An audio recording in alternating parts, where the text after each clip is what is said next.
you're watching The Catalyst, music and weird news, and I'm your host, Kat. My top stories this week start off with Jack White creating a solo project.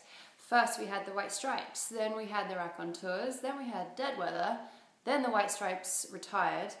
The Raconteurs did a mini tour, and the Dead Weather we haven't heard anything about. But Jack White's solo project, the debut album, is called Blunderbuss, and it will be available April 23rd. The first single is called Love Interruption, and it came out on January 31st, but it will be available on vinyl on February 7th. He has a tour, he has an extensive tour dates coming up. The first one that caught my eye was the fact that he's headlining Sasquatch. So if you're going to be at Sasquatch, that is a pretty awesome headliner.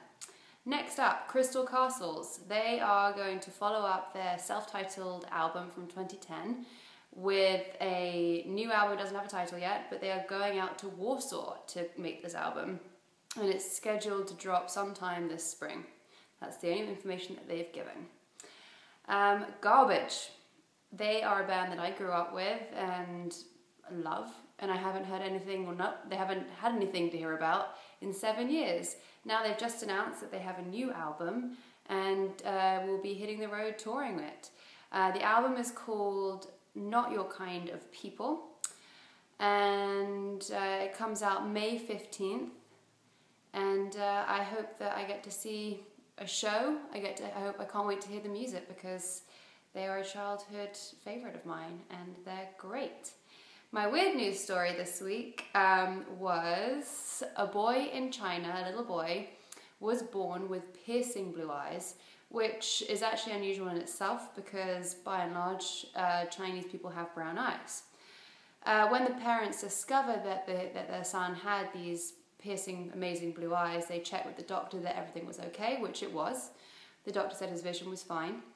It wasn't until he was a little bit older in school that the teachers noticed that while he was outside in the playground playing with the other kids were fine with the amount of sun that was shining, but he would squint.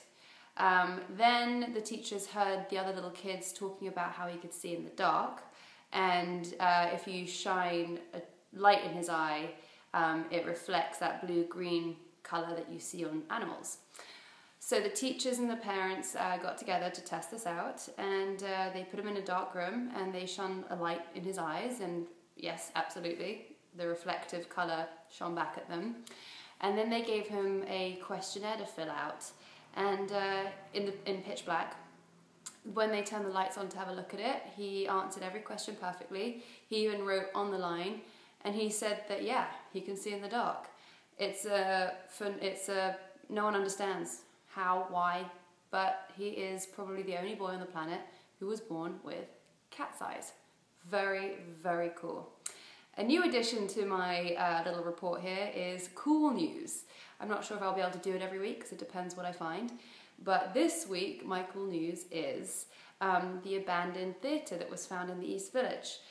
This to me is very important because I know this building so well. I've seen it almost every day and often wondered what was up there. Basically, it's a building on Avenue A between 6th and 7th, and from the outside, on the street level, it's a bodega, and then up above is a brick building, no windows, and a stairway that goes along it with some steps up to a door. Anyway, I found this article that this photographer and musician that lives in the area also was interested to know what it was. So finally, he got permission from the deli owners to go up there, and he discovered a ginormous abandoned theatre.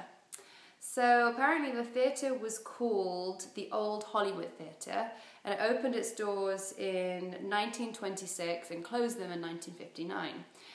It's still perfectly intact, obviously dusty and derelict, but perfectly intact. And the sad news is that the deli's closing because it's a really tough time for delis, and the landlord of the building plans to demolish the whole thing, which just is awful. I mean, there could never be enough music venues or theatres. So I really wish that somebody who's watching this, who has a spare couple of million, could buy the building and restore the theatre and give us another music venue and another theatre. Just a cool detail for you. This is my new apartment, and so far the coolest thing I have found in it is, check it out, a secret hiding place. All right, that's my news for the week. Stay tuned. I'll be back same time next week with some interesting stories for you.